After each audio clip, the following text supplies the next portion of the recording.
Everyone in Brownsville has a story to tell. These are their stories.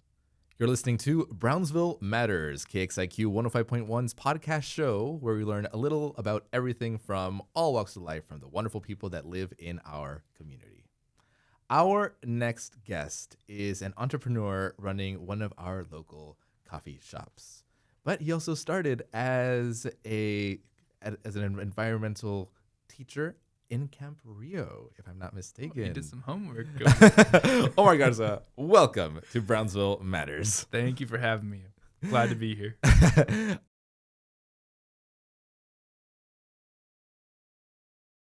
I like to start things off with a fun little curveball question to get the creative juices flowing. On social media, whenever it's announced that a new coffee place is opening anywhere in the 4 counties in the Rio Grande Valley. So every other week. Every other week, you'll always see the comments saying, "Oh no, not again. Another coffee shop." Omar, is the RGV saturated with coffee shops, or is there just not enough?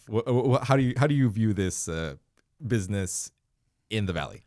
I think there's a lot of different angles to look at that from. Yes. I mean, from the aspect of like me as a coffee shop owner, I don't feel like it's oversaturated, or like I don't feel bothered. Right. Like sometimes I feel like some business owners or certain industries are like, okay, like I can't handle more competition. And that's usually take. I don't. To me, that's not my take. I don't think. I think there's room for all of us. I think. Correct. I think that coffee shops, good ones at least, especially independently owned ones, they definitely serve a niche audience. They find their community. Yes. And they find the best way to serve that community. And so from that angle, I don't think you could have enough, because so many people need that kind of space. For sure. I mean, from a zoomed out, maybe more as a citizen of the RGV, I can see how like maybe it is like it's a lower cost of entry to enter this industry than a lot of other industries, even just within food and beverage. Like it's easier to start a cafe than it is to start a restaurant. Just costs so much less, right? So from that angle, I can see how the consumer would be a little like inundated in options, and it's kind of overwhelming a little bit. What tends to happen there, and what I would argue is what makes you feel overwhelmed is there's a lot of chains, and I mean, it's all well and good because chains are still run by local people. Chains their franchisees are still local business owners, so you want them to win. Their sales taxes go to us too. Exactly. But I do think that from the consumer's perspective, it does feel a little, it gets a little bland, right? To see the same chain pop up over and over again when you left town, and now in your own town you see the same thing. So nobody wants to live in a cookie cutter environment, right? Correct. And so I would say maybe that's the sentiment when people complain on usually Facebook comments. But I think my take on it, there's enough room for all of us. Correct. And in that regard, we almost need more, because I know there's a lot of customers who we just don't serve their needs or their preferences, and I would like for them to have a great experience with coffee. So yeah. Yes, you beautifully described what's called an abundance mentality. It is to everyone's benefit, especially in your line of work, for there to be a larger consumer base, a larger customer base. Sure. And I feel that the more coffee shops that there are, maybe when they're in your part of town, maybe after they visit the zoo, they go, I did quite a bit of walking today after seeing all these wonderful animals that we have here in Brownsville. I may need a cup of Joe, and they might go to you. Right. I've heard it described as the network effect, right? I mean, it's like email. Like email's great, but not if there's only one guy that has an email address. Like we need thousands and hundreds of thousands and millions of people to have email addresses, so we can use that as a good tool for society. And it's the same thing with a coffee shop or any establishment. The more people who find it to be useful to them in their lives, the more we can curate that to really fit the environment and serve those people. So, It's funny. We were talking earlier about too many generic questions in interviews because people see the impact you make, and a lot of people maybe want to include you as part of their shows. Well, this stuff, and I thought to myself, I have to seriously improve my generic question to start things off. No, it was a fascinating challenge, and you started the show off beautifully. If you really wanted to hear my generic question, how many cups of coffee do you drink a day? So my joke is two. Too many. But honestly, I have cut it down to about 2 or 3. Depends if you count. So I don't know if you know. So when you have a cafe every morning, at least independently owned cafes, we're specialty coffee shops, so we want to brew really great coffee. Right. It's the base of every drink. And so we got to dial in espresso. And so sometimes I partake in dialing in. And so sometimes I give myself credit, sometimes I don't, in terms of like the scorecard of like how many coffee drinks I've had. Because when you're dialing in espresso, like you'll take sips of different shots of espresso. You don't drink it all, but like you're sipping a few. And after like a few shots, it's a lot of caffeine. But then at the end of it, I'm like, well, I still want like something to sip on, or like something to kind of like quench my thirst. And so 2 or 3 if I'm on dial in, maybe 4 or 5. It just depends. So, as I age though, I've realized I gotta really like chill out. Right. Wonderful. So now we have the fascinating business perspective and a fun one to just start things off. Right, Omar, what is your origin story? Are you from here? Are you from somewhere else? How did you grow up? What was life like? And where exactly? How does Camp Rio and how does Warbler come into the picture? Sure. So I'm actually from Edinburg. Edinburg's my hometown. I was born and raised in Edinburg. Then I left for school. Lived in Austin, went to school in Austin, and then the origin story, I feel like connecting it to Camp Rio starts in Austin, where I worked for an organization called Austin Youth Riverwatch, and it was a fascinating organization. That what they do is they enrolled students from local high schools who were at risk of dropping out or not graduating, and it was an after-school program. So we would go. I started as a volunteer, so we would go in a 15-passenger van, pick up these high school students after school.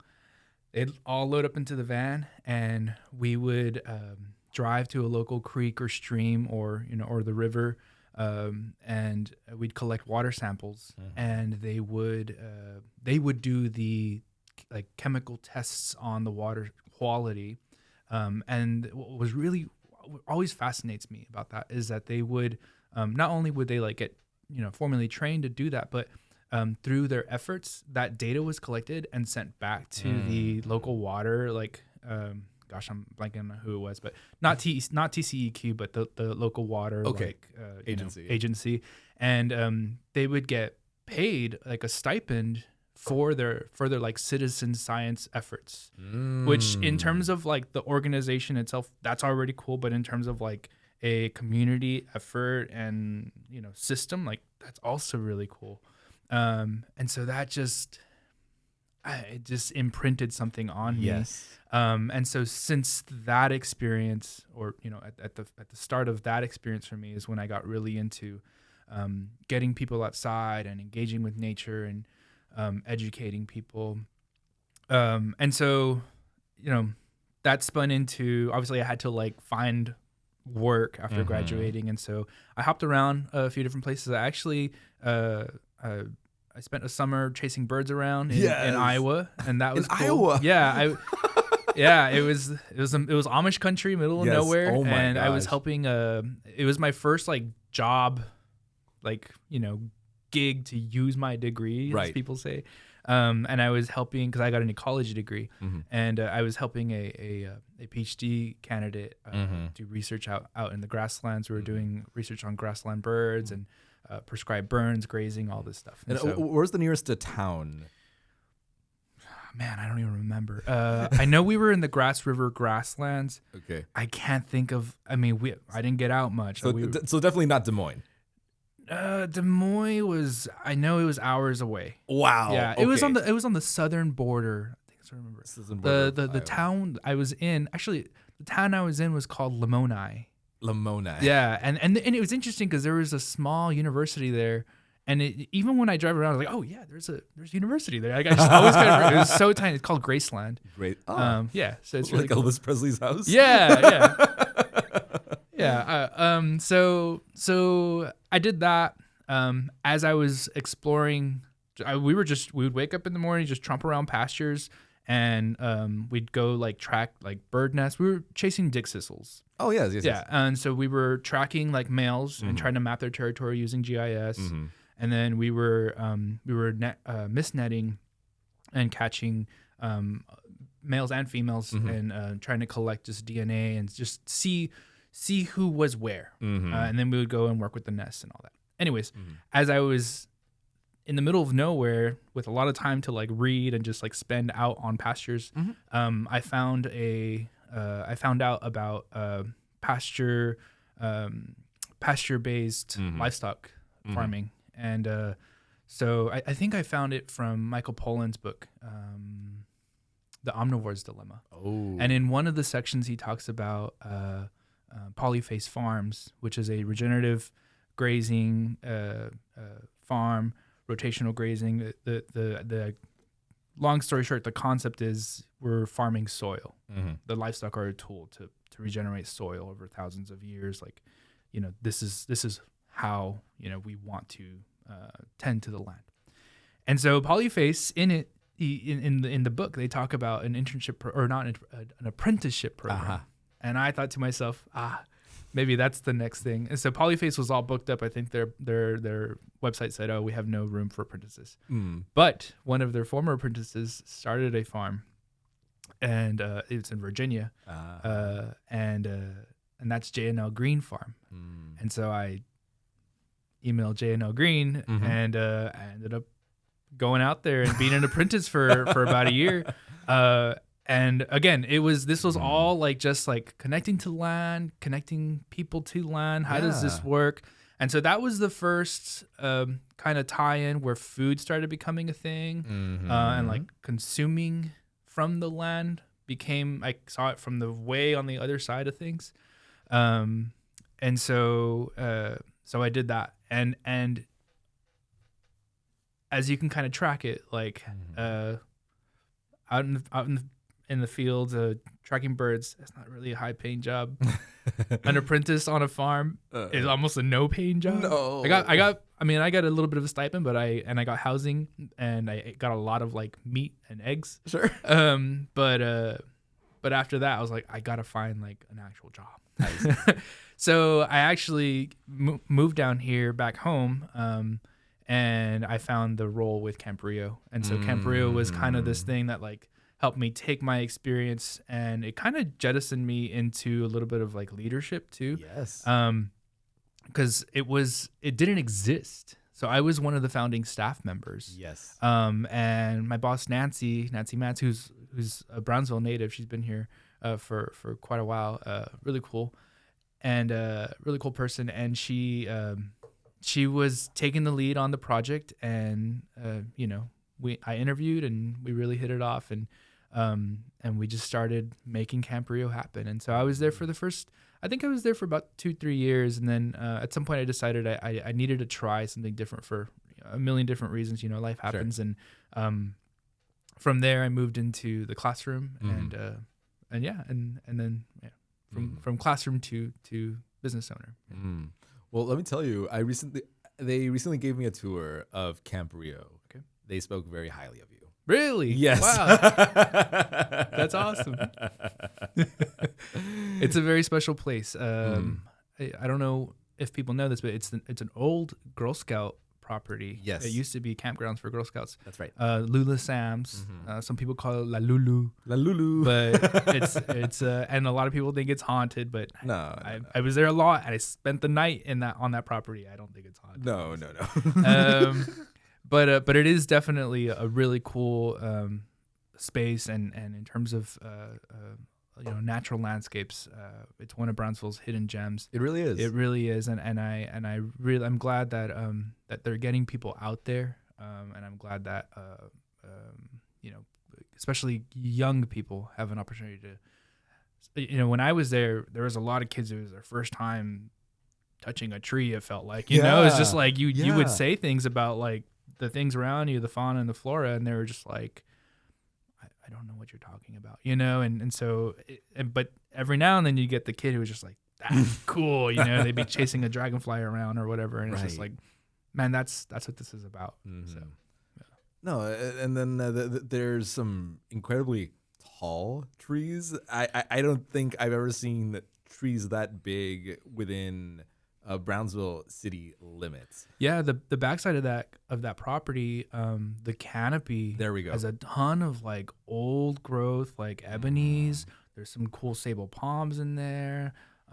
Probably not as old as the sable palm sanctuary, and the canopy doesn't ever go that high up, but yeah, there's some old growth back there, and if you're in the middle of summer and you step back there, it's quite a few degrees cooler. Yes. So it was nice to have that little refuge from the sun. For sure. No, and I'm sure the kids love it. Now, where does Warbler come into the picture? Yeah. So, after I was in the classroom, and I was in the classroom when COVID happened, and just like anyone else, you kind of have a realization like, hey, there's different ways to live your life, and maybe it's time to try them, right? And I think like I mentioned, I know it was a long-winded sharing of like my journey. Oh, it's an amazing journey. But I think in that was hidden this this path. I think there's maybe two things that have stuck with me from my time with Austin Youth Riverwatch through all those things I just shared and into Warbler. And it was organization, team, work, and leadership. Like what, and I ask myself this every day, is like, what is this? Like, what does it mean to have an organization? What does it mean to exist in one and participate in one? What is work? What is work for? How do you lead others, and how do you become a better leader? Right. And how do you get led? What does it feel like to be led well by someone? And so I think all those questions kind of really started getting they started to really simmer as I sat in quarantine, and I realized at some point, teaching was not for me, and I didn't feel good about where that was taking me. So I took the leap of faith, and with the support of my girlfriend, who's always been my number one cheerleader and is super awesome. Yes. It was super encouraging too, because I would not have I don't think I would have encouraged myself to do take such a big risk. But she's always stood by my side, and we did it. We said, let's put a name to this thing. Let's start making some coffee. And I started, so I did it while I was teaching, and I was making cold brew and selling it to like teacher friends and neighbors and, people we knew around town. People would come to like the house and like pick up cold brew, just stuff like that. I think if you're curious about how to start a business, I think there's no right way to do it, but definitely one thing you need to do is just start somewhere and start as small and as like feasible as possible. And so it was just every step of the way has been just that same notion of like, okay, how can we start this? How do we start this now? And how do we start this differently? And how do we just make it take the first step forward? And so, selling from, selling from our front door turned into farmers market booth, and then we had a little like residency at a local cheesecake shop. Shout out to Stephanie's Cheesecakes in Los Fresnos. That's right. And so we did that. We did some catering, and all that. In doing all that, it was again just little steps of like, okay, what's next, and how do we make that happen? What's next, and how do we make that happen? And that same thought process or question process took us to, okay, let's open a cafe. How do we make that happen? Right. And so here we are. Yeah. No, I feel like Brownsville's most noteworthy businesses started that way.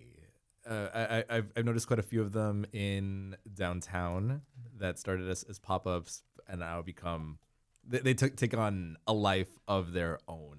And you're absolutely correct that starting small is absolutely the key, because if you want to jump ahead of yourself, maybe by taking on a loan or some investors, whatever it may be, and you don't know what you're doing, you're going to be in bad terms with the bank, you're going to be in bad terms with the investors, and you're just going to be a little bit deeper into debt. Yeah. But starting small lets you know right away what the mistakes are in a lower risk situation.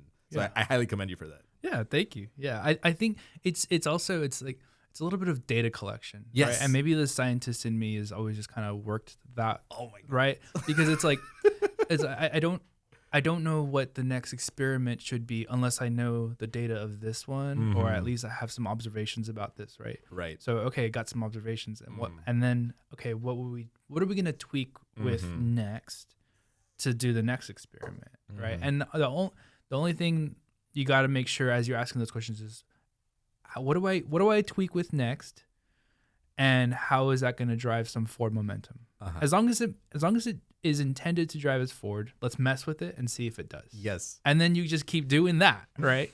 And it's funny, it reminds me of a conversation I was just having with one of my staff members, who we were working on a project, and I'm trying to kind of encourage her to take a little bit of a risk, take on the challenge, push yourself to do this. I know you can do it. And as I listened to her voice to me, how she saw the path forward, she was speaking in terms of like, okay, well, I need to make a plan. I just need to start planning better. And I kept hearing this idea of like making a plan and like having the plan before she moved forward. And I'm like, you don't need a plan. We already know where you want to end up. This isn't like a life or death challenge, right? It's just a project. So let's instead of making a plan, just make momentum happen. Do something. Do the first thing that would make it easier to do the big thing, right? And so, to me, that's something that I feel so great being able to share that with her, because I felt like she found that helpful. But that took me a lot of hard learning to learn that lesson. It took me a lot of like trial and error and pain and loss of money to learn that lesson of like, you don't have to have the perfect plan in place. Yeah. Just do the first thing that's gonna get you there. Right. And from there you'll figure it out. You just keep doing that. Yeah, no, just I feel like the hardest step is the first one. To begin. Yeah. Let me tell you, I was told before I even started the bookstore that at least 3 or 4 people approached the local economic development board, BCIC, with the idea, but it didn't start off, because I do feel like people maybe delve too much in wanting to do it right, that they do not begin. So starting off, it's a difficult step, but it must be done. It's better to do it and learn something than to not do it. Correct. At all, because you've just been planning it the whole time. Right. And starting small is the best way to do so for everything that we just described. Yeah. I feel like there should be more people with STEM backgrounds as entrepreneurs. Should be more people with STEM backgrounds in a lot of industries. Yeah. Because I feel like people that are going in with like a strict business mindset, they only care about the money more than anything. I recently got some outlandish advice. Okay. I'm Omar. I'm sure plenty of that. Oh my gosh, it's part of being a business owner. You get advice that makes 0 sense for your line of work. Oh yeah. But I feel like a lot of this unnecessary advice comes from people that only focus about the dollar sign. But you focus on the impact, the community. Omar, in your own words, what makes Warbler stand out? We were talking about niches at the beginning of the show. What makes Warbler unique amongst all the other coffee places in the Rio Grande Valley?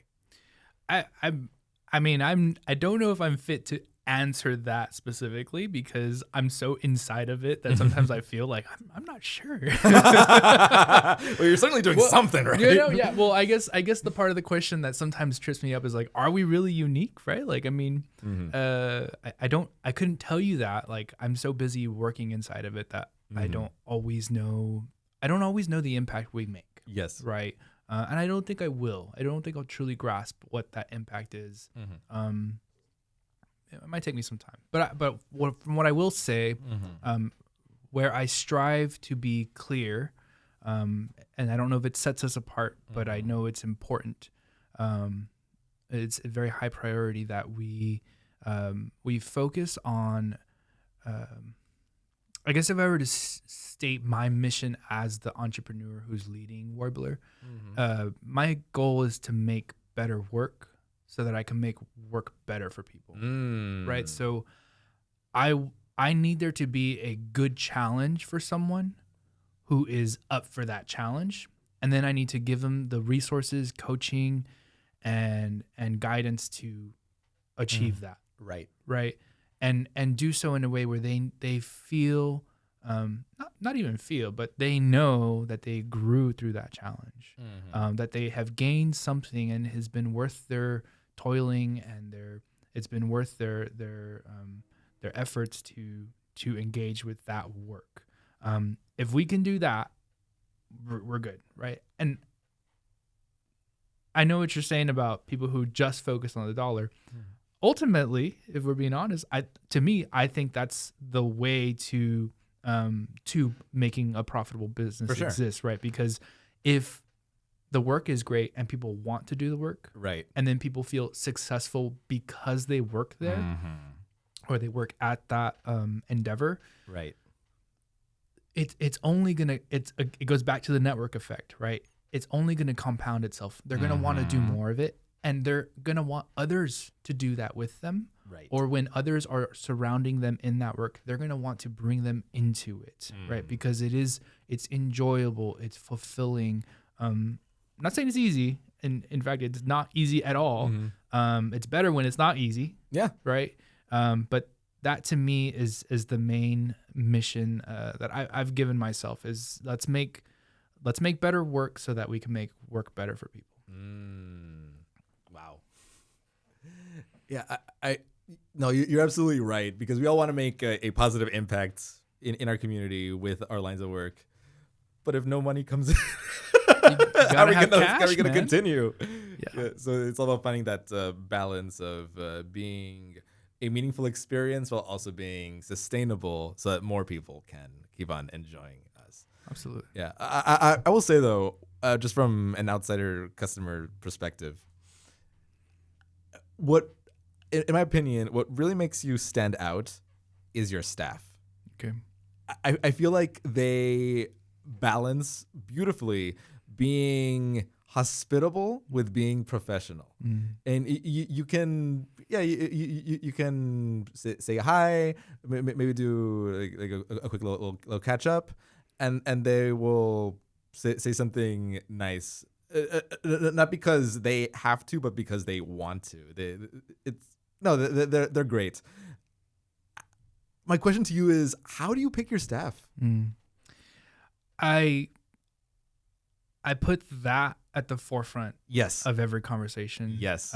Both how I search, right? So I'm looking for people who want, first off, when I say work, I don't mean like just make coffee, right? The work we're doing is how do you participate in systems and organizations, and how do you not just stand around like a wallflower, but actually engage with it so that you contribute and make it better. That, to me, that's work, right? And so the system that is Warbler and the work that exists there, and in the potential it has to be better, I look for people who are fit to engage with that. Yes. And to make progress in that. People who are able to be collaborative in that kind of effort. And so, again, I put that idea of making work better and making better work for them at the forefront of how I search, but also I put it literally in the conversation. When we meet, I tell them I'm a small business owner. Right. I put up everything. Everything I own is here. Right. Right. You're looking at it. You're looking at who I am because I threw it all in this. And so what that means is that the work is going to be hard. We're going to be figuring out a lot of things on the fly. Right. We're going to be trying new things, and you can only win if we can make progress on this mission. And just like you mentioned before, you can only succeed here if I'm able to pay you. Right. And so how does a business pay someone? Well, it's thriving, right? Or at least it's sustainable. Correct. In its operation. And so I just speak as explicitly as possible about trying to make work better for them. And it's a two-way street. It's a two-way conversation where I want them to tell me, how can we make work better for you?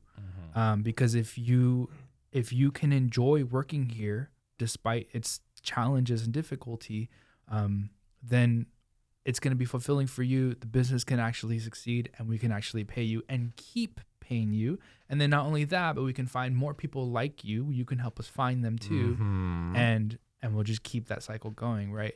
And so, there's training that leads to the wonderful praise you just shared for us. But it's just mission driven, right? Recruiting, right? We're careful about who we add to the team, not because we're picky and just like we need like only like certain people can be with us. Like it's not like that. Correct. It's just we need someone, right? And we need someone who is willing to engage with whatever this is, exactly, right? And when we meet as a team, whether it's one-on-one or as a collective, we don't just talk about like nerding out on coffee, like, oh, like we're brewing this today, like we're talking about systems. We're talking about where things are faulty. We're talking about communication. We're talking about the skills within you that you are trying to exert or have yet to exert, and how to make those better suited for you and more, gain more leverage through putting your skills out there, or engaging your skills in the work. And that's it. Just speaking about that has been, to me, the most gratifying way to gain the team that we've gained. And I mean, my team, part of it also too, I mean, I feel like I've gotten real lucky to find some of these people who work for us. They're just talented, creative, dynamic. They're funny. They're warm. They're huge empaths, major empaths for sure. And part of that's just luck too, like a little bit. Yes. Yeah. And so I feel really blessed to be able to lead this team. And I don't know if that answers your question. It beautifully answers the question. Well, yeah, because sometimes I'm just like, it always goes back to, I don't know. I'm figuring out as I go how to do this. And that, to me, that's my work, right? My new my new scope of work, it used to be engage in the organization, try to make it better, do your best you can, and now it's create that environment, make that environment.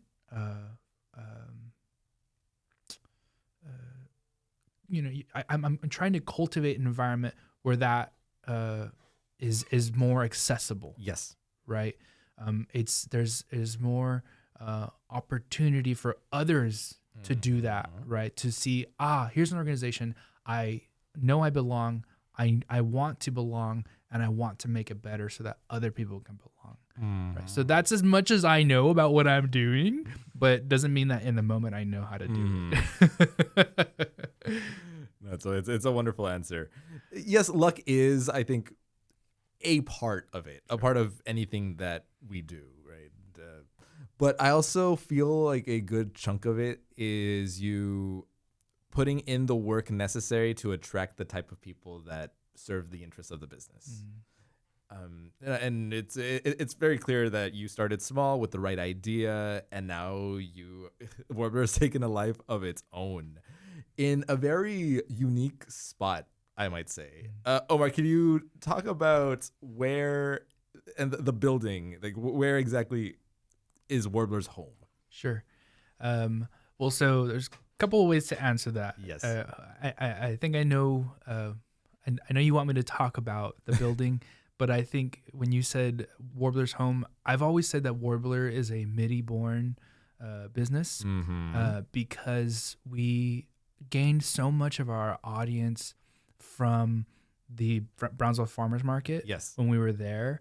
And almost all the people who were regulars at the Farmers Market continue to be regulars at the cafe. The Farmers Market and our cafe are both within the Miti Cultural District. That's right. And so I always like to say that Miti is our home, right? But in particular, you're referring to our building, which is an older building. It is, from what I've understood, just a little under 100 years old. I think closer to like 70, somewhere around there. And the building's known as Leighton's Grocer and Arms. Yes. Yeah. And it was formerly a grocery store. And so the space where we currently inhabit and where we offer our cafe services and, you come in to sit and enjoy your coffee, that, from what I've understood, is the like grocery space. And then there's unfortunately a structure behind that space that was torn down. It was a 2-story structure. And on the first floor, they used to sell firearms and ammo. Wow. Yeah. So I had no idea. So that's why it's called Leighton's Grocer and Arms. Because the arms was an armory, I guess, or not an armory, but they would sell firearms and ammo. And then the second story of that structure in the back was, I think, a residence. That's from what I've understood, but you may want to get some of the historical guides to impart their wisdom on you. But that's amazing. I had no idea about because there is a big empty space, which you have bird feeders back there. It does look really nice. Yeah, but it had a 2-story structure with firearms. Yeah, and so from what we know, it makes sense that that building and that establishment existed in that area because right next door, across the street, is the Brownsville is the Museum of Arts, or sorry, the Brownsville Historical Museum. Correct. Right? Is that okay? So the Brownsville Historical Museum, which used to be a train depot, right? And so the general consensus right now is that that store served people coming through the trains. Yeah. The train station passing through town. So, I mean, man, I wish there was more account of, just imagine the stories, right? Of like, whether it's the grocery end of things where people getting provisions, as a food guy, I wonder like, what did they eat? Right. What were people, what kind of, did they do produce? Was there meat? Like what was there? Right. And then on the firearm side, it's like, who's buying guns to there, and what trouble were they causing? So I don't know.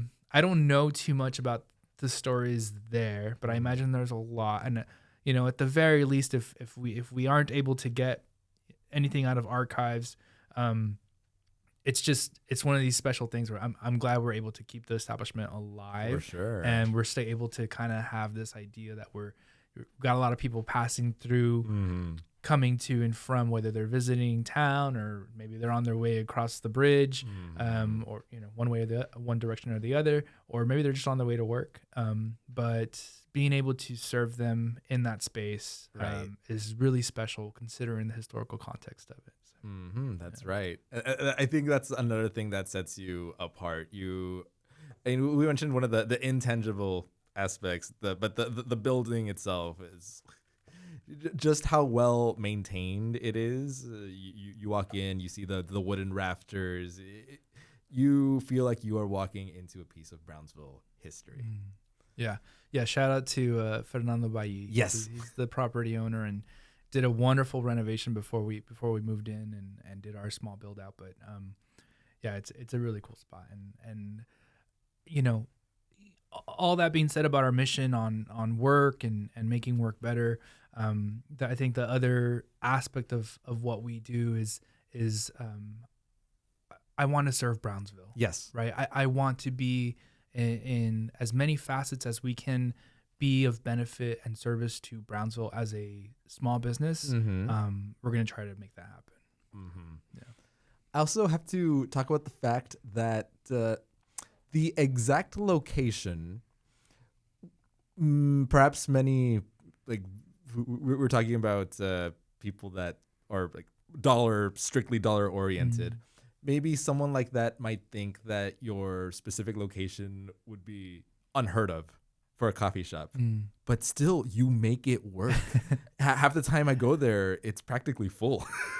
So what do you think makes people want to go out of their way to go to this little coffee shop on Monroe Street, right between the police station and the cemetery? That might be one of the I don't know questions, Gilbert, because sometimes I'm amazed at how many people line the streets. Sometimes we refer to it as like the parking rodeo or like the parking, because it's all parallel parking for the most part, right? And it fills up fast, and it's kind of a busy part of town, but I think goes back to what you said, and I tell my team this all the time. They come for my team. They come to be given great service, to be treated with some dignity and respect, and some friendliness. The coffee snobs of the RGV are going to hate me for this, but like the coffee is not the forefront of our efforts here. The coffee. Of course, we're going to make it good. That's baseline. That's the least we could do is try our best to craft quality drinks and make delicious recipes and keep the espresso dialed in and all the things that you would expect from a specialty coffee shop. That's just the start. That's just the baseline. It should be understood that that's what we're doing. The rest of it is what's going to, manifest what you just described, where people are willing to engage in the parking rodeo, and they're willing to wait their turn in line, and they're willing to wait even if we get super backed up, but willing to wait just a little bit to get their drink. It's because they know, even if there's not enough time to engage with them and ask them how their day is, they know that the people behind the bar made it with superb care, and that the people also are enjoying the work they do. And I think that maybe you can't technically taste that in the cup, but you do gather that from the experience. Right? So, I feel like your establishment reminds me of this one place where I went to college in Worcester, Massachusetts. There's this diner known as the Miss Worcester Diner, which is probably about the same size as Warbler. Yeah, a bit narrower, but the same area, let's say. It is located, Omar, under a railroad bridge in a very industrial part of town. It is the only food. It's the only restaurant for quite a few blocks where you would least imagine a restaurant to be. But every morning it is full with up to 2-hour waits. Yeah. So it reminds what they do and what you do is exactly the same. It's you just putting your heart and soul and effort into it. I love what you said, that the coffee is not the main attraction. Sure, it helps pay the bills and the staff, but your main focus is assuring that the customer gets a good experience. Yeah. I mean, the quality of the coffee is factored into that good experience, but like I said, it's the baseline. It's the least we can do. Right. Yeah, and I don't know if you've noticed, but we also don't have a lot of signage. Right. I mean, I have a decal on the door, and I think I put the decal on the door just because people kept asking, like, "Oh, is this the coffee shop?" But but also a lot of people don't ask that because they see people out in the picnic area, enjoying their coffee, and people are just kind of standing around, enjoying each other's company, and it's out there for mainly formality, but like we don't have signage. I mean, I'm sure signage could help. Sure. But you've seen how busy it gets sometimes. So sometimes I'm like, we may not be ready for for an increase in volume just yet. I think the decal's fine. The decal will do just fine for now. Yeah. But yeah,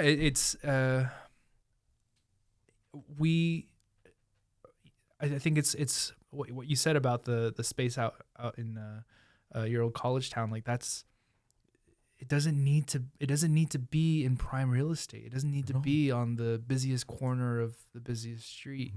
It's if it's good enough for the people who we are able to serve and the people who want to be served by us, then that's good enough. And we'll make, and we, as long as we can sustain that and keep it growing at a healthy rate, then that's what we're going to do. And until then, if we got to redouble of our efforts because we're losing clientele for whatever reason, then we'll do that. Right. But fortunately that's not necessarily where we're at. We're trying to figure out how to serve our current audience better. Obviously any business you want to grow it, but how you grow it can look a million different ways. And I think some of those dollar sign people that we've referred to only think about volume, or they only think about, I think a common misconception for especially people starting in business is that you're somehow going to serve everyone. That somehow your product is good enough for every single person. And I'll tell you right now, you don't want that. Correct. Because it's called the race to the bottom, where if it's good enough for everyone, then it's probably easy to make by anyone. Right. It's easy to recreate and enter the market with that product. And then you're both just going to race to the bottom to see who could sell it the cheapest and still survive. Right. And usually who wins that? Amazon and Walmart. Right. Oh, yeah.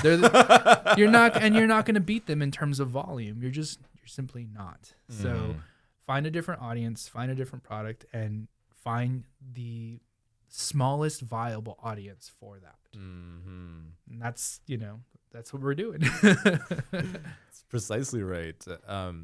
In the case of books, well, Amazon sells books at a price less than what bookstores get them from our distributors. Yeah, which is highly unfair to cut them off from the competition. So literally everything that you've said in the past 40 minutes is music to my ears. No, and that's exactly what every listener who would like to start their own business and make an impact in Brownsville should try to achieve and pursue. We are currently in an age where, especially the younger crowd, is a little bit skeptical towards capitalism, let's say, but they will gladly support something that aligns with their values, something small, something that makes them feel proud to have supported. Yeah, no, absolutely.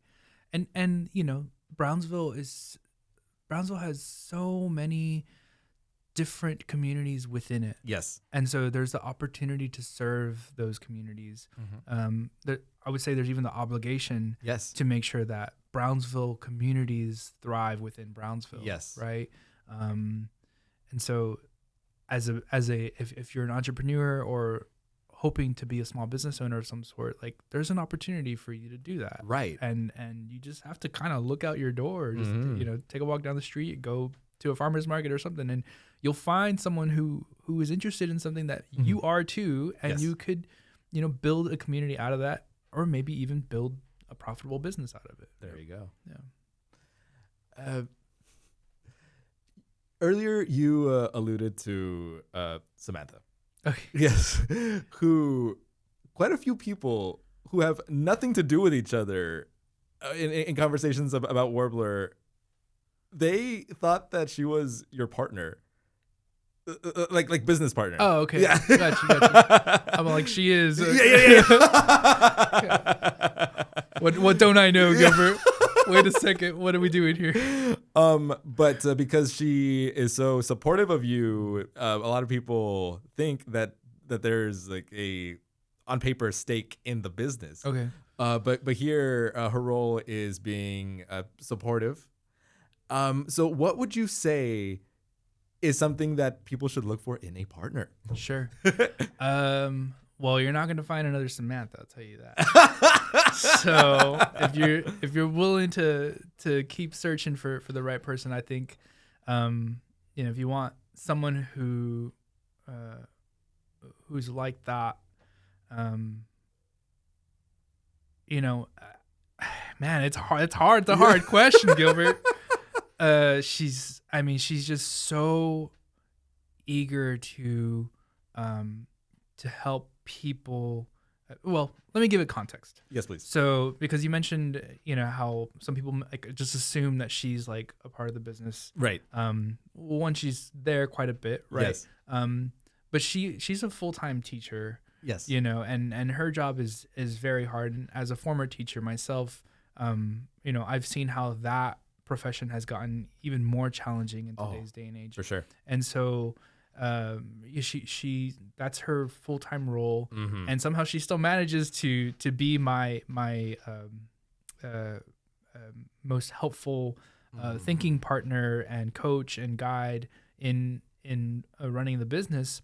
And I think the aspect of her being a teacher is what maybe highlights the kind of person she is, because she's just so intent on helping others grow and thrive and learn and take on adventure. And so in all those statements is what she's given to me as her partner, who's starting a business.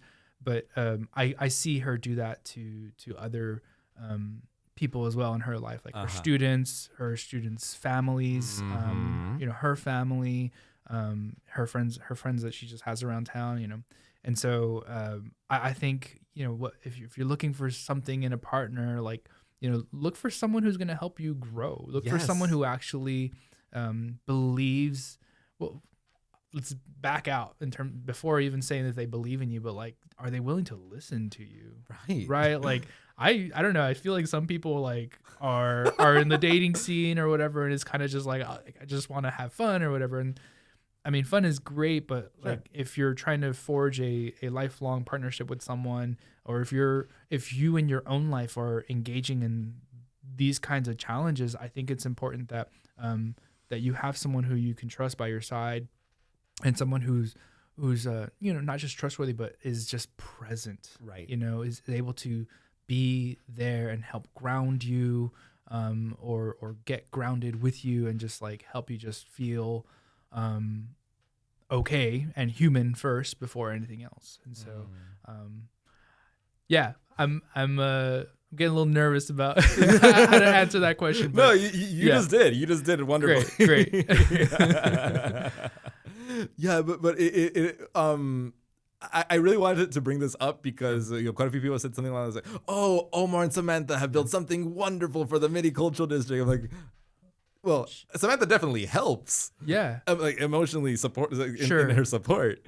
Yeah, I mean, I would honestly agree with that statement still, that she's helped me build this, that I give her credit for Yes. our success. Yes. You know, I tell her all the time, like, I couldn't have done this without you. Correct. These things that we're engaging, you know, especially when it gets hard, I'm like, hey, like, I know this is hard, Right. but we wouldn't imagine, like, the two of us, you know, 5 years ago would never imagine that this was the challenge we'd be having now. Right. So it's so cool, and I'm so grateful that she helped me engage with this. Yes. And I mean, I don't know, man.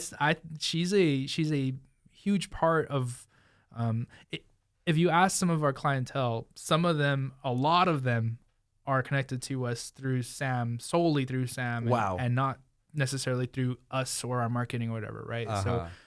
So I owe a lot of gratitude to her for helping us find our audience and even, I would say, cultivate the culture of our brand and stuff. Yes. Yeah. So she's the behind the scenes hidden gem of our business for sure. For sure. And that's why when people say this is something like that, I don't correct them. Yeah. No, absolutely not. Absolutely not. No. Because from a certain point of view, it is correct. Yeah, it is. Yes. Yeah. Just maybe not to the tax people or whatever, but yeah. The IRS doesn't have to know. Well, they don't care how much love is, between us two. They just want to know who pays the bills or whatever. Yeah. Sadly, love is not tax deductible.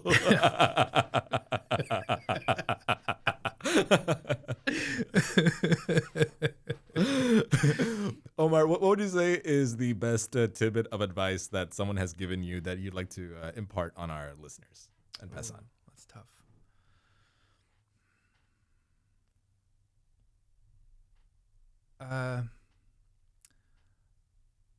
I think it's you can do anything, but you can't do everything. Right? And I think it in terms of my business and in terms of Brownsville, we can make the world better, right?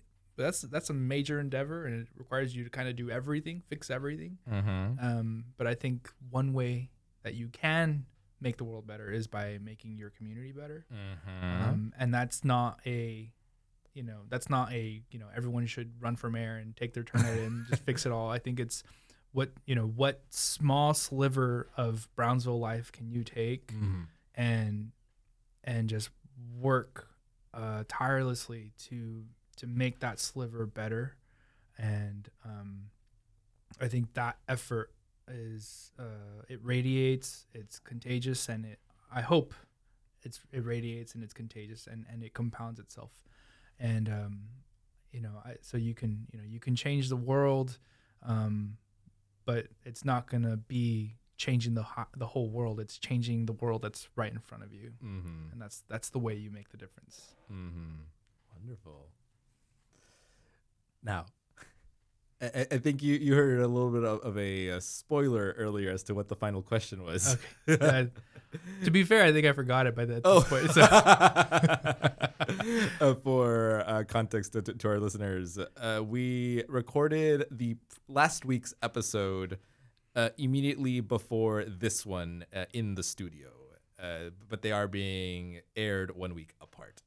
So, Omar, I'd like to ask this question as a conclusion to everyone who sits exactly where you are. Imagine there is a giant stadium with 200,000 seat capacity, which is just exactly the population of Brownsville. Everyone there takes a seat, and you're walking down the 50-yard line with a microphone in your hand to say something. In 1 or 2 minutes, what message would you give the people of Brownsville?